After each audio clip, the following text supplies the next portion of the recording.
right, grace and peace, ladies and gentlemen. I hope you're having a magnanimous day. It is your girl, Yamie, aka YamzBsayin, and you are now tuned into Can I Be Honest? So we are at the finale of this conversation about authors you should know, authors from the Evie Danny books. Um, Leadership. I don't know how to say this, and I think I'm. It's hard for me to get my words together because I just be, because of who I'm talking to today. You know what I'm saying? Everything in me is going to want to speak to you in my King James version of language, but I'm going to try my best to honor him. Humbly, because that's what you say, that's what you church folks like to say, humbly, just in his authorship role. Okay, so ladies and gentlemen, today on the platform again, it's really, like I've been mentioning, it's really important to make sure that we have a diverse crowd. I tell you guys this like almost every week. I'm all about this woman power, women taking over, blah, blah, blah. But I also respect men in their appropriate places. And I think that their voices matter just as much as women do. And it so happens that under Evie Danny books, there are some men who got stuff to say. Now, this man that I'm about to introduce to you, I actually like listening to him speak, and y'all know me. Everybody can't talk to me. Everybody can't say something to you, girl. Your girl don't like to listen to everybody. The minute you get off course, I'll be like, he is a person that I have within the past 6 months that I have been fortunate enough to get to know just a tad bit more intimately, despite my desire. Best friends. Oh, we're not best friends. Don't do this. Not on this platform. Tell the truth. Tell the truth. Oh my God. You can tell he's just sick. Anyway, he is a bishop. Nah? You see Negative. that? Yeah, I mean, that's what it is. A bishop is somebody who got multiple churches. That's what you are. But I know I was introduced to him as this amazing youth pastor turned senior pastor, like a rapper turned singer almost, like T-Pain. He is a T-Pain of the gospel industry. How about that, right? Rapper turned singer. You remember that? Wow. No? Okay, great. And I am just really, really impressed with him in leadership and how he is with his family and how he just kind of deals with people and just the, me, I like people who are real.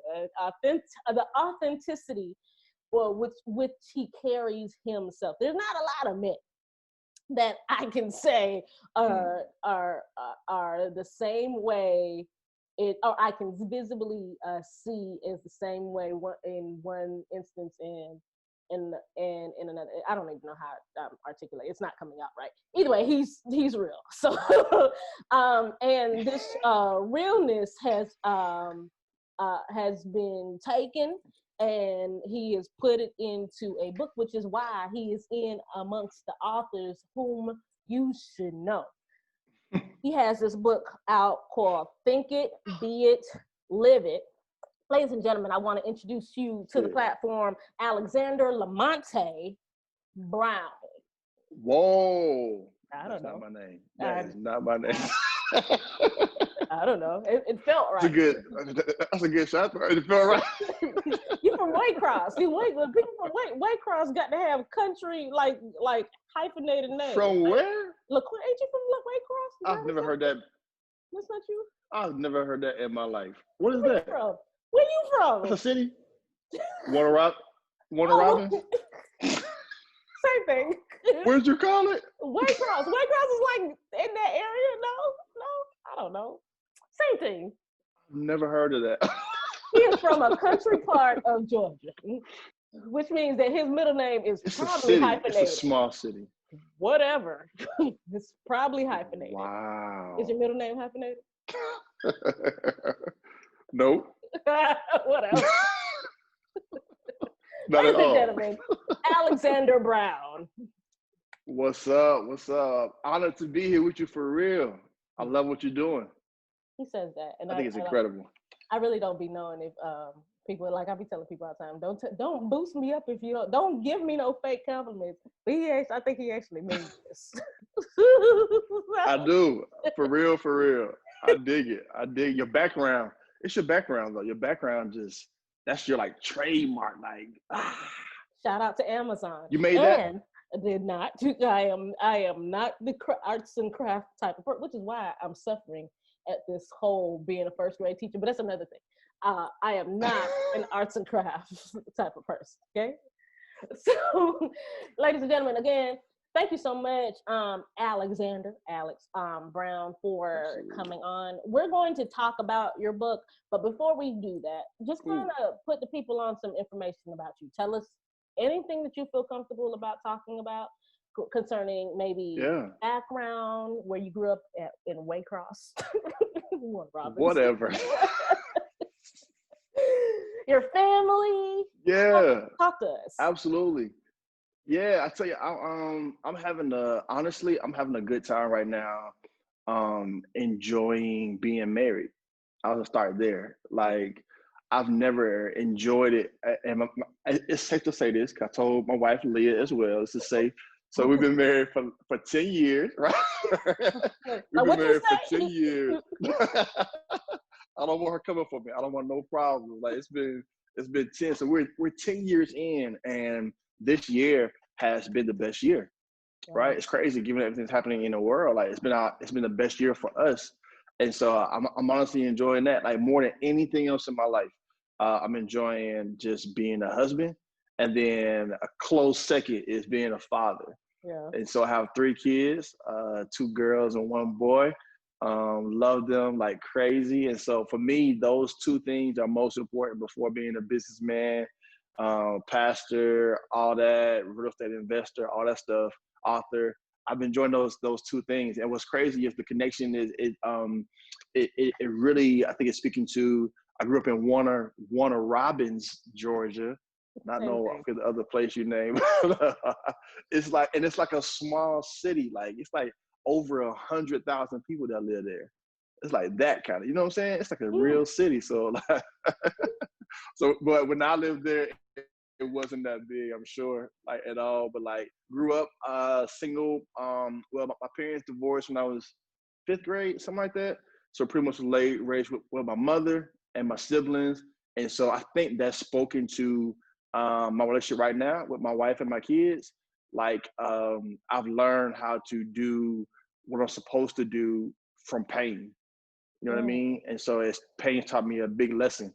And where I am now, I learned a lot from it. And so a lot of things that I don't know how to do, I just do the opposite of what was done to me. Ooh. And so that was one of my earlier things that I learned. And so, yeah, it's been good. But since then, you know, I've been able to, over the past 10 years, man, like story of redemption with my father, the way we've been there to build a relationship and bridge one. And so that's a lot, you know what I'm saying, to kind of share there. But like, it's a story of redemption. And now like, he's like, that's my God now. You know what I mean? And so God's totally like restored that relationship. And so I'm thankful. And that's me. That's me. Super simple dude. Super simple. I feel like there's more to it than that. Talk to us a little bit specific. This is me being my Barbara Walters. Talk to us just a little bit about the pain that you said that you have used to kind of use as a tool to help you do opposite. I don't know if I'm phrasing that right. Yeah, absolutely. So absolutely. So after my 10th birthday is when my parents separated, got divorced. And so after that, I didn't know what it looked like to be a father. Like, you know, in my teenage years, that wasn't a part of my life. And so I had no idea, like, no one taught me how to shave. No one taught me how to shoot a basketball. No one taught me, you know what I'm saying? So it's like, okay, whatever I don't know how to do, I have to do the opposite of that. In those regards, like even regarding this, like, I never knew how to like manage money, right? Even my first job, I had no idea what to do. And so it's like, rather than spending everything, right, that I saw people around me doing, I did the opposite. So I learned how to save from watching what not to do. And what's crazy is even this, like, I've always had this inner thing with wanting to know why people are successful, right? And so I became fascinated, Yamie, with like we would watch TV. My mind is so weird. We watch TV like growing up or whatever, and I would see the actors on camera, and my mind started wondering, like, it's like 10, 11 years old. Wait a minute. If they're on the camera, who's filming them? Like, who's behind the camera? Like, who's that kind of stuff? And then start finding out that they're the ones making the real money. That part. A lot of times, anyways. I was like, So like for me, everything most of it flips. Like I'm gonna do the opposite of what everybody else is doing a lot of the time, and that's really helped me over the years. Like I rarely go. Well, I probably never go with the crowd. I'm always like the guy who's like, yeah, let's go this way. So you never had aspirations of being like a basketball player, or making it to the NFL or nothing like that, wouldn't you? I just want to know. For a little bit. For a little bit. But are you any good? Oh, not. Ooh. Yeah, see, when they start doing stuff like that, they start breathing stuff. You got to actually watch them because they might not be as good as they saying. Okay. Yeah. Do you have any education, like an educational background? Yeah. So I went to college in Georgia College in Millersville. Excuse me, Georgia College and State University. Went from one country to the next. Go ahead.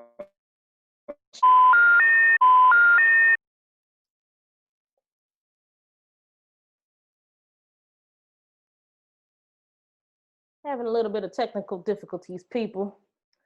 But it's okay. We're going to make it work out. There you go. Is that better? No, that's way better, I think. I hope. Let me see. I hear you. You can hear me? I can hear you. I put it back on. I put it on my phone and I turned the Wi-Fi thing off. It's like y'all just gonna have to accept these technical difficulties. This has only happened maybe twice, but it is what really? It is. But no, yeah, of course it would be you. It's your fault. I just said everything that goes left, I go right. And it was like, yeah, even this internet stuff. Like of course. No, okay. I heard when you said that you had you went from Warner Robins to Milledgeville, one country to the next. Go ahead. Whatever. Georgia College, the Bobcats. Georgia College and State University, GCSU is the name of the school, right? What's going on? Crazy experience down there, like really good. But so I went to school down there, graduated from there, and then since then I've done like master's studies as well, and like different topics. Like no lie, I really have an aspiration to do more of it. I stopped probably like 3 years ago because I was going into so much debt, which is crazy. I was going into a lot of debt. And so I stopped doing it and I paid off my debt. And I don't know when I'm going back, but I like being debt free right now. So we'll see what happens.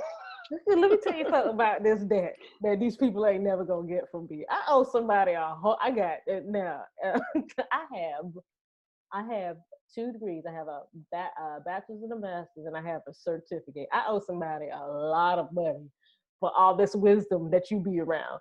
So I use it, but they're not getting their money. I'm just committed to the fact that, no, let me tell you why. I mean, and we're going to go on to the rest of the interview, but let me tell you why. Because when I set out to go to school, these people told me that if I do the right things, the proverbial right things, there would be an end result that would result in a wad of cash. Yes. These people hiked up my student loans and and I had scholarships, even with my scholarships. And please. And I have yet to see the result that they asking for. So until they give me the result that they had promised me, they will not get they're not gonna get the full total. They may get $1 here and there, but they're not getting all of it. And I owe a lot. I'm telling you right now, I owe somebody a lot of money. Okay? That explains why you're so smart though. Like, oh my goodness. Oh, like, I know a book. whole butt. You know why? Because I had to, and I still got all these books. Golly, I don't play them games. I know. I use every bit of it. And these are three. This is 6 figures. Okay, you hear me? About 6 figures worth of education that you be around. Anyway, So good. what So about good. fun fact? Tell us a fun fact about you.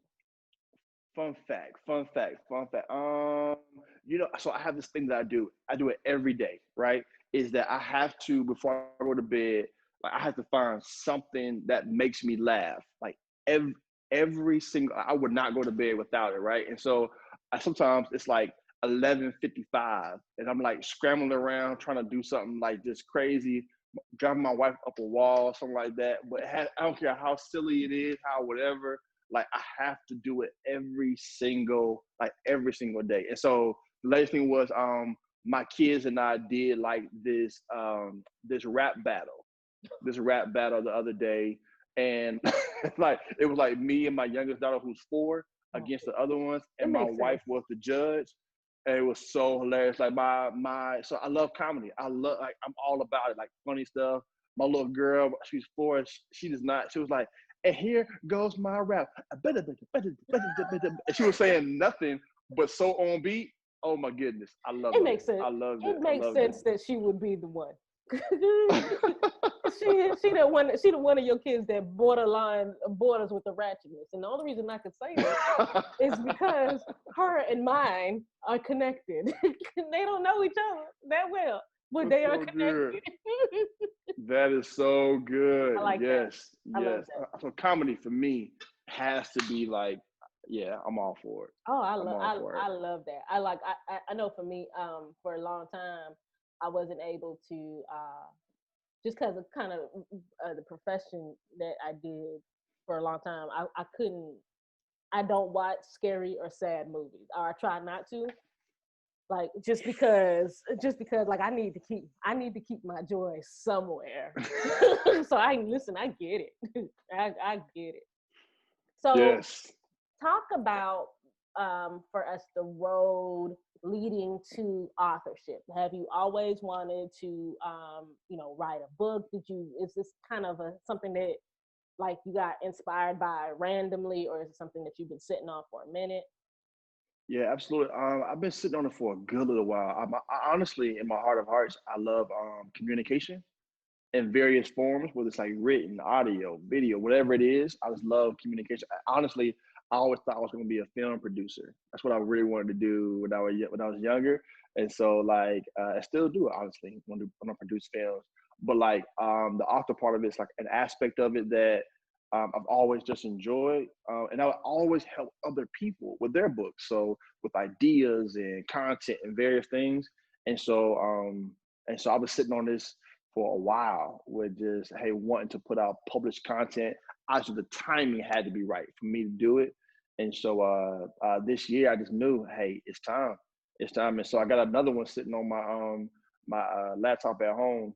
Ooh, So we'll see when that one gets released. But I've always enjoyed exclusive, writing. Like, exclusive. Who else know about this? don't Does tell nobody. anybody know it? Don't Oh, tell now I'm gonna tell the nobody. world. I'm gonna tell the Nobody world that they knows. got it from me. You heard it right You're the here first person. on No the lie. Can You're I the Be first Honest person I've ever. platform. That's it.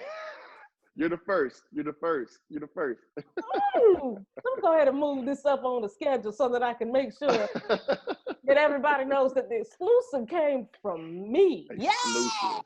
Exclusive. I had to bring it to you. I that's had to. dope. That's dope. No, but Yeah. that's okay. So you're saying that you had it was all about timing, but what made Yeah. now? Because your book was released in August of Mm. 2020. So what made Hmm. August of 2020 the perfect time for you to be? So you said how long have you been sitting on this?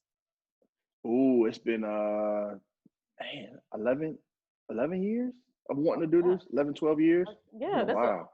so how what made now the perfect Yeah. time in your opinion? Yeah. Two things. First thing is uh I inside of me, it had to be right. Meaning like I had to be prepared to convey what's been in my mind for so long. So for Alex Brown, I had to be ready. And honestly, I believe what's been happening in the world created this further urgency to release it. And so for me, that was like the second factor. The first was like something in me begin to change and shift. And then secondly, what's happening around the world. It's like, okay, now it's a timing for this content to be released. Like I'm encountering people who are just needing words of inspiration, things that can help them navigate what they're currently facing. And that created that extra for me over the edge. Okay, finish this, release it, put it out. 'Cause for me at this stage of my life, it's really about further like building legacy. So Mm. even though I'm still in my 30s, I'm already thinking about legacy already. So I yeah, mean, that's as big for you me. should, as you should. And I've always said Yeah, this about kind of millennials um, in general. That doesn't make us better or worse off than the previous generations. But I just think that for the most part, we have been consumers of the idea that whatever we're doing now is going to affect a later um, person in our definitely, lineage or the community or whatever. So it's not only definitely, important just to kind of do what we're doing, but to make sure we're reaching back and pulling people up too. And absolutely. I get that. I get that vibe from what you're talking about when you're talking about legacy. Most people like limit legacy to like the family brand, but I'm under the Right. impression that it's more than just the Brown family. Can you speak to Yes. what it's about beyond your family dynamic? Absolutely. I believe that like so God has before we all got here, right? God has he thought of what he wanted. He's a planner. He thinks ahead. And so I'm just a one of his thoughts. And he just released like his thought into the earth, right? Mm-hmm. And that thought is bigger than me and it's bigger than just my family that I live with is for a greater purpose than even that.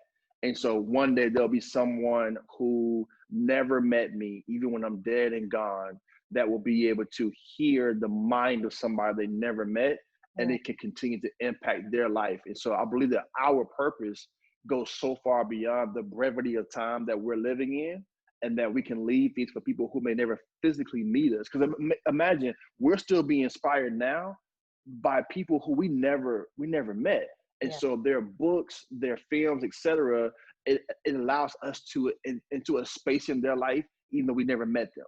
And I'm all about just doing my small part to do the same. Big part, not small. But um influences.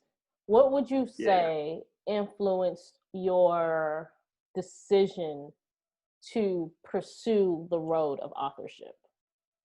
And Leah then, Brown. so, yeah. Oh, yeah. Go ahead. She wouldn't let. I told her we were first dating. I started telling her about what I wanted to do. We were dating like 2 3 months in dating. I Oh, told her about what I wanted to do, and she just spoke life into it, like right there on the spot. It shook me.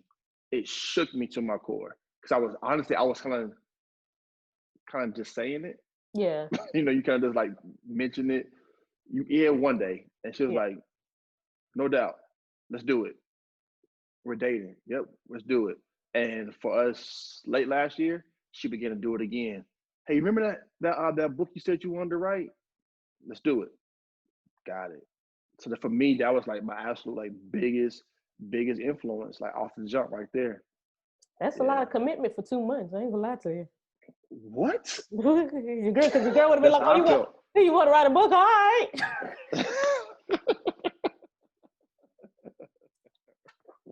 There are women like me, and there are women like Leah Brown. Oh my goodness. Oh my She's an goodness. anomaly. I love Yeah. it. I love it. I Number love one it. influence there for sure. Yeah. How how would you describe the journey, like the peaks and the valleys leading up to the actual release of this book? Yeah. Honestly, I wrote it and then I said I don't like it. So like I wrote it like, oh no, nah, that's not it. Let's shelve this one and move on to like something else. Right. So it's like for me that it was and honestly I wrote a little bit every day. I don't know how everybody else writes. for me, it was like a little bit every day. There were some peaks in there where, you know, I would just be like in the groove of it, and you know, you just pin like 3 or 4 or I'm gonna 5 days kill in him a with row, this like one. knocking it out. Yeah, yeah, yeah. Like it was definitely some of that in there, but for me, it was a process. I took a time. I carved out about a 3 week process altogether, and just carved out time and just wrote it. Just carved out time and just got it in, just knocked it out. And so that was a part of the many day. Honestly, if I can be totally honest, right? And this is the, you know, can I be honest? So I gotta be honest, right? Please. There were more days that I did not feel like writing than days that I felt like writing. In total honesty. But what do you think led to that? Like, what would you say was the biggest antagonist to, you know, because I feel like for a lot of us, right, and many of the people who are listening to this platform, you've released a book, so like you're doing something, you've achieved something, right? You've done something that you said you were going to do. What I think I want more people to understand is that a lot of times, specifically when you're called to a specific sector, you're called to do a specific thing, if we're using spiritual terminology or whatever, there is a thing that is dead set against attacking that thing because they know the impact, right? So, and we all have them, but some people either choose to, you know, kind of push beyond it through faith with God and stuff like that. And some people just kind of lean on themselves as opposed to a complete dependency on the person who gave them the gift. This is me talking spiritual or whatever in biblical context. And if you believe in God, and if you don't believe in God, you don't know what I'm talking about. That's okay. But there are some people who get there and then they repel. It makes them draw back. So what were the things that came that were creating maybe the draw for you not to want to do it, and what did you have to say to yourself to move beyond those feelings? Yes. So I have a plethora of them, right? So one is like was the thought of no one wants to hear this nor read this. That's it. Right? Yeah. That's like that's a big one. That's a big one. And that honestly, that it would come every day.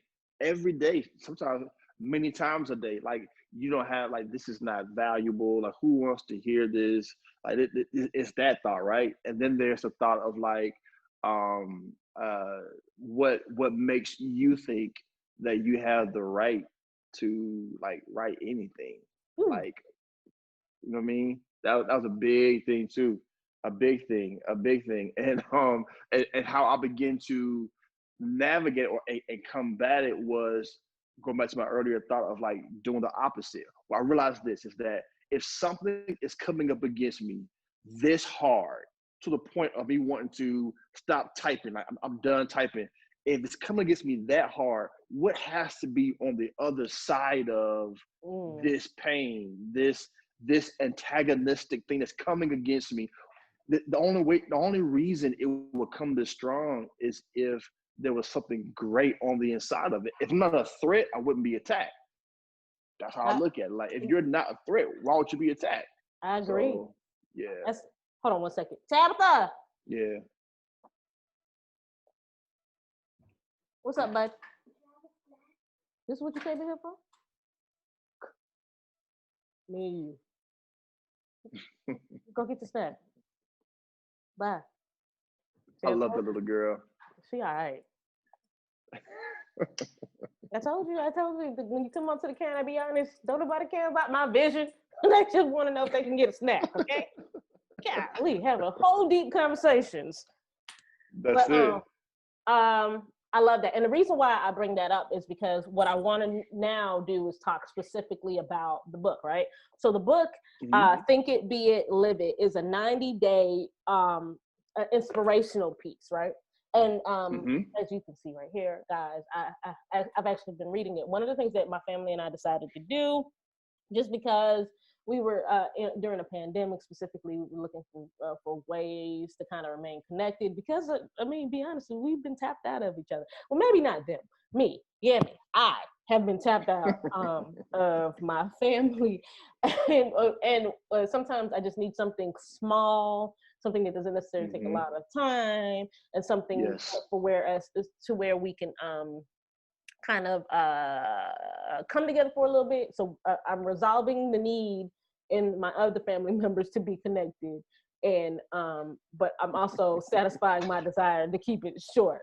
Yeah, so I can go ahead and be with Yes. myself. I don't mind admitting to y'all. I'm the most introverted, believe it or not, introverted person in my family. Like What? the rest of my family, they engage in conversation all the time, and a lot of times they want you to engage with them.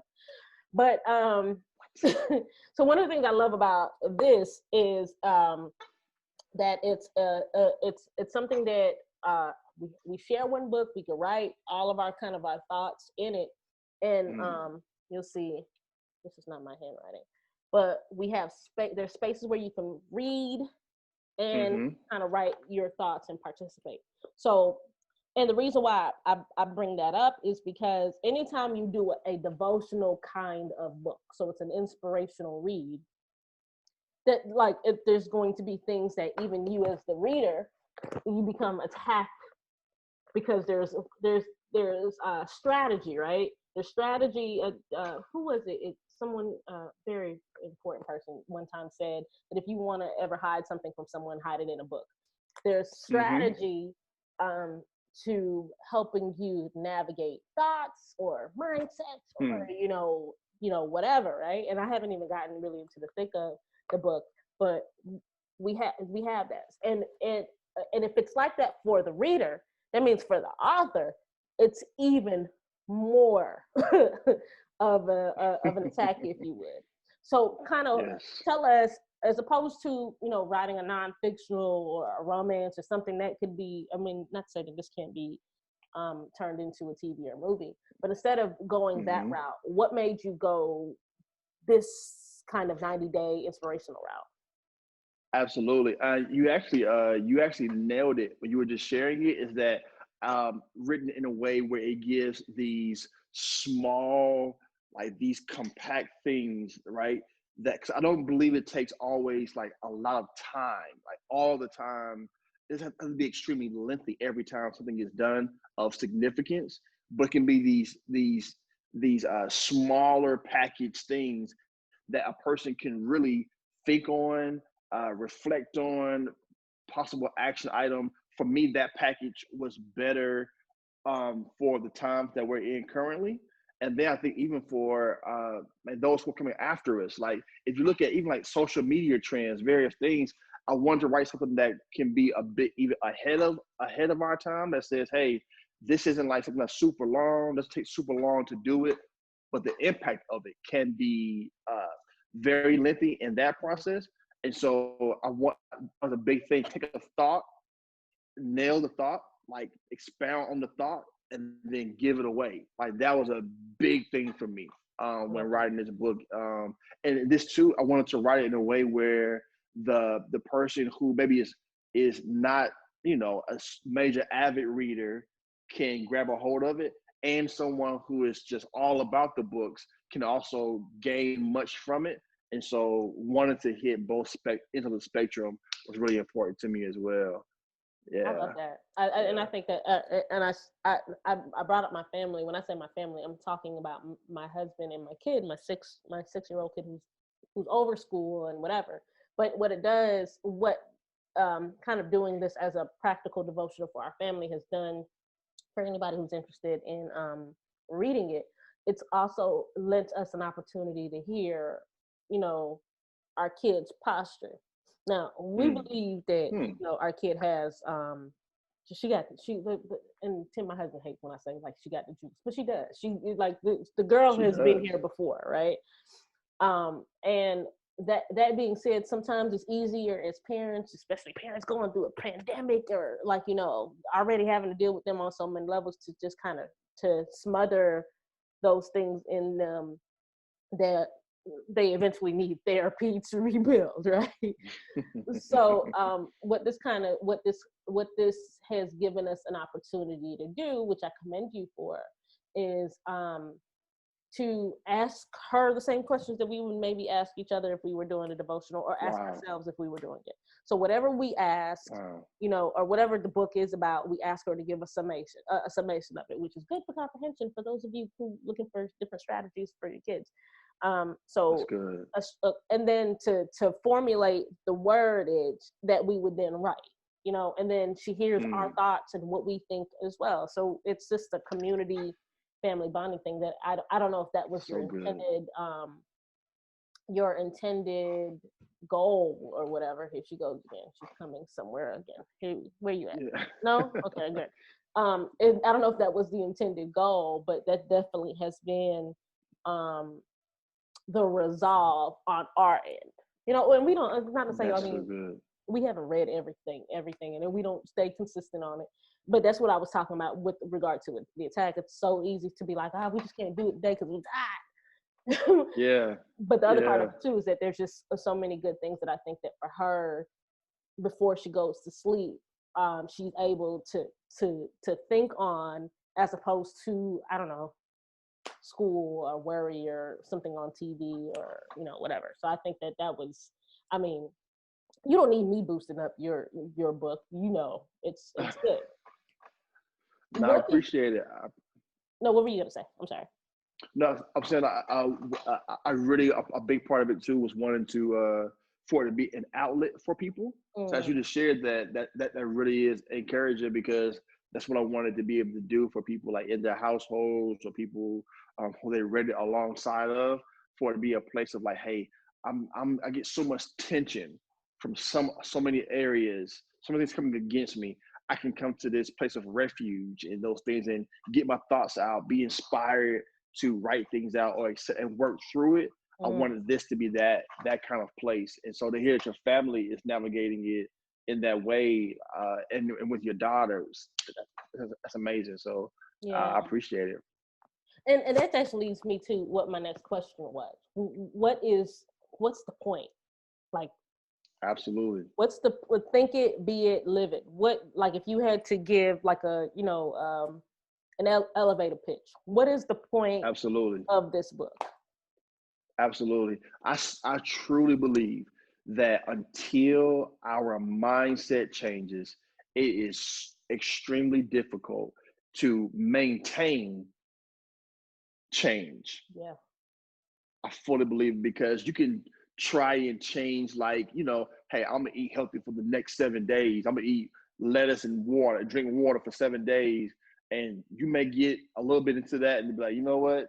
This donut sounds a whole lot better. Like, you know what I mean? So until like something like this really shifts, it has to be a bigger reason than just I want to not eat donuts or whatever it is. And so the thicker part comes from this changing, like this being transformed, like is the initiator of everything else that follows. Like I still believe that the mind is stronger than any computer in the world. It's stronger than any cell phone, any whatever. And so there's unlimited capacity to the hard drive of our minds. And so the more we walk through life, the more we discover what's on the hard drive of our mind. And for me, like, it starts there with, let's think this thing first. As we think, it then begins to not just change behavior, it also begins to change like who I want to be. Like, like I never thought I could be this, or maybe I wanted to be this, but before I could be this thing, this person, my mindset has changed first, where now I can even imagine myself being something different than what my family may have told me, what my ex may have told me, whatever, like things that have been layered in our mind that we couldn't ever become. This is the thing that says, you know what, I thought it, maybe I can become this. And it's that place that then sets us up to be able to say, you know what, I can live this, but I can't live something that I'm not, like, I'm true to this. I am becoming this thing. And what I'm becoming is changing what I do. And so I didn't want people to start on the area of doing, which is what we oftentimes try to do first. Like, I'm just going to just do some stuff. I'm going to go lose weight or get out of debt, whatever. Hey, there are some things that happen before that. And so hopefully this process, this strategy, how you used it, will be helpful for the end result, which is, hey, I want a different way of life, for That's sure. good. Yeah. Yeah. So Alex, let's talk about. I struggled when I said Alex. I was gonna call you I PA. felt it. I felt it when you said it. Like, okay, I don't like not giving people their titles. It just don't sit well with me. But I'm trying to respect your authorship role right now. Okay. That's But good. That's good. like just for anybody watching, because I know it's probably some LRC and FSC people out here. She gonna disrespect the pastor? Like, no, I'm not. Like, but you can come see me if you want to. Just FYI. Oh my goodness. Your pastor know already. Come see Tell me them if we you want already talked about this already. to. We already talked about this. Tell them we already talked. But uh, let's talk to maybe the people who are listening to you. Like, you know what, Mr. Brown, I get it. Think it, be it, live it. That's wonderful and all, but I really can't. Like, I've just been through too much. It's too hard for me to even get myself to a place where I can think this possible. I want to pick up your book. I started picking up your book, but I really can't. I don't know. Like, what would you say to a person who is on more or less on the precipice of giving up, not being able to even think themselves as something positive because of life's trajectory or whatever? Absolutely. Like I would first like share this. Like I only know one way. That's 100% honest. Is that I know how it feels to be that person. Literally, like I know how it feels to be that person and to be in that space and that place in my mind as well. But man, I hear it, but whatever. I'm just not right. Here's what I learned in that place: that sometimes we have to. I'll just use faith for example. It's to borrow someone else's faith until I have it for myself. And so I would just for me that's been big. And so in this place, hey, I understand that place. So until you come to that place of resolve for your own, I'm inviting you to borrow mine. Ooh, Like that's good. that would be my thing. I would definitely share with them for sure. I like Yeah. that. I like that a lot. This is really good. I think that uh, uh what am I trying to say? Alex Lamonte Brown.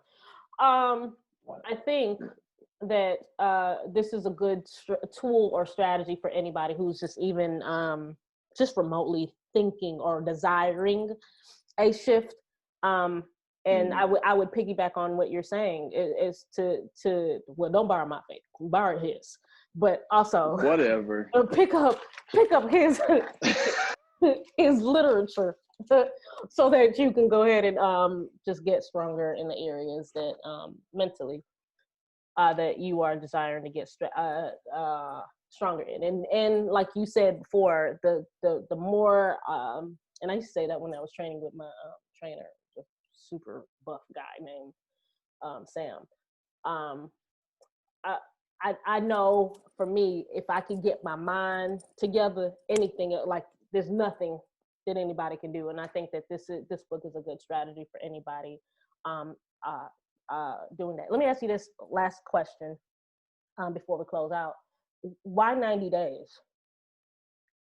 Absolutely. So I've heard like, it takes 21 days to change a habit, all those various things. And so for a couple of reasons. One reason for 90 for me was I started thinking about the timeline of a year, right?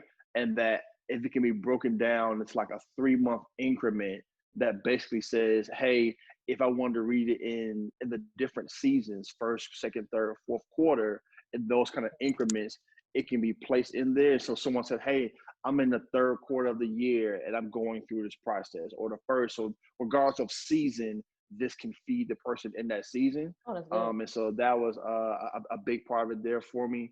That was probably the biggest reason there.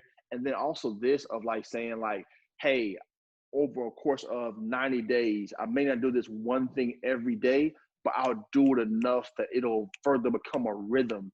It'll further become something that I can engage somebody else in. Even if I'm in day 60 and they're in day 1, hopefully I can get enough ahead of them to help them come on the journey with me. And so the book is written in a way where the person who's on day 70 can still communicate with those who are on day 2, and they'll still feel like they're on the journey together. That's and good. So that was really, really important during the 90-day kind of period as well. Is that why you released it on the third quarter, the book? Come on, connection. Come on. Told you I owe somebody a whole bunch of money to think. That's awesome. That's it. That's awesome. Yeah, absolutely. You nailed it. That's good. You nailed it. So what I'm gonna do is put PA Alex's information to where you can purchase the book and social media stuff, so you can like him in the show notes and things like that. And his social media stuff should be popping up somewhere up here if you're watching it. But yeah, like, follow, subscribe, check him out, purchase the book, engage in conversations, bring him to your area, either via social media or otherwise, so that he can go ahead and inspire you to think it, be it, and live out it. It's for you. Hello. But since we got a short amount of time left, this next book, can you tell us what it's gonna be about? See, you trying to get me in trouble. You're trying to get me in trouble. And she would kill me. So you out here trying to get? I was like, I just want to know. The people want to know. I should at least ask the question. You know what's crazy? It's okay. I want to do something real quick though with that. That I hope no other guest has done. I hope you're the first one to do this. Do it. Right? I want to ask you a question. Oh God, what? Can I do that? Do you get questions? People ask you questions? I mean, sometimes, I guess. I don't know. This will be the first time. Go ahead. Really? I think so, yeah. I don't know. What are you hoping will result from this phenomenal podcast that you have released? I'd like to think that it would be so easy for me to say that I had intentions on doing it. I kind of sat on this podcast for about a year before I actually did something, and it was really the pandemic that made me do anything, quite honestly. I quit my job. I was just kind of like, well, I got to do something. But I